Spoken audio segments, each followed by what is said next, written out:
5 के सम्मान में अरशद राणा मैदान में उतारा है।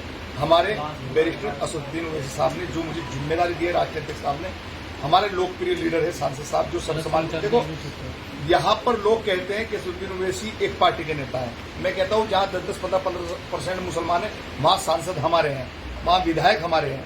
तो ऐसा नहीं, वो सर समाज की राजनीति करते हैं, लोकतंत्र को बचाने की राजनीति करते हैं। कांग्रेस से टिकट मांग रहे थे आप, अचानक ओबीसी की पार्टी में पहुंच गई, क्या कारण रहा?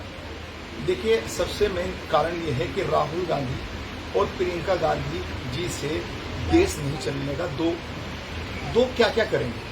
जब हाथ पैरों ने घेरा डालकर राहुल गांधी से और प्रियंका गांधी से किसी को मिलने नहीं देते, अब ये बताइए कि मैं 2022 में चुनाव लड़ा, 2022 के चुनाव के बाद में आज तक राहुल गांधी से, प्रियंका गांधी से मेरी भेंट हुई, टाइम मिलते रहे।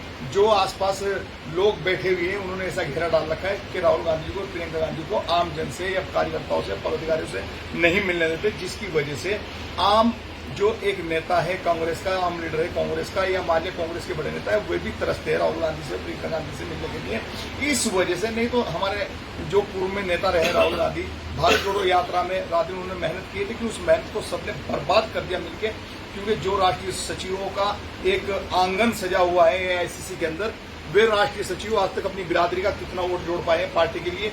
क्या राहुल गांधी जी को सवाल नहीं करना चाहिए? क्या प्रियंका गांधी जी को सवाल न करना चाहिए?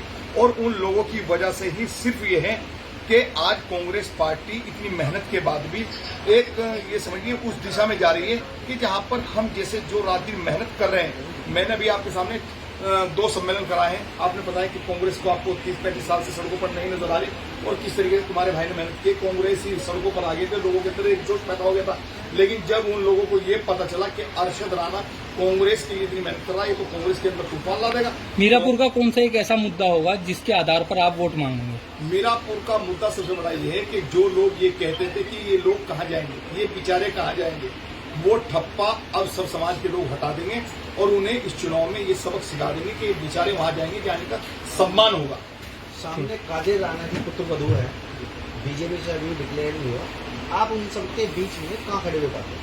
देखो, कादिर राणा की पुत्रवधू को शायद आप जानते हैं, राजनीति में कभी आपके सामने कोई नाम ऐसा है, या उनके बेटे को आप जानते हैं? उनकी बैकग्राउंड क्या है? मुनकाद अली की बेटी है। देखो, मुनकाद अली बसपा के हैं।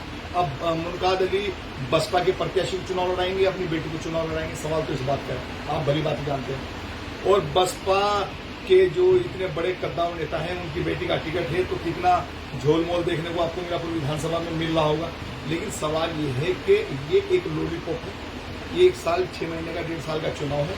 सिर्फ मुस्लिम समाज के साथ में एक जो ठगा सा रूप अपनाया है अखिलेश यादव ने, सिर्फ इसलिए अपनाया है कि अखिलेश यादव चाहते हैं कि 2022 में जिस तरह एक भी मुस्लिम टिकट मुजफ्फरनगर में नहीं दिया गया 6 विधानसभाओं पर, इसी तरह 2027 का राग भी तो इसी तरह गा दिए। और ये लॉलीपॉप कादिर राणा जी को, हमारे शिक्षा की जो पुत्रवधू बहु हैं, उनको थमा दिया गया, सिर्फ इसलिए उन्हें पता है कि ये चुनाव में कहीं से कहीं तक नहीं, ये चुनाव एमआईएम पार्टी जीत रही है। ठीक।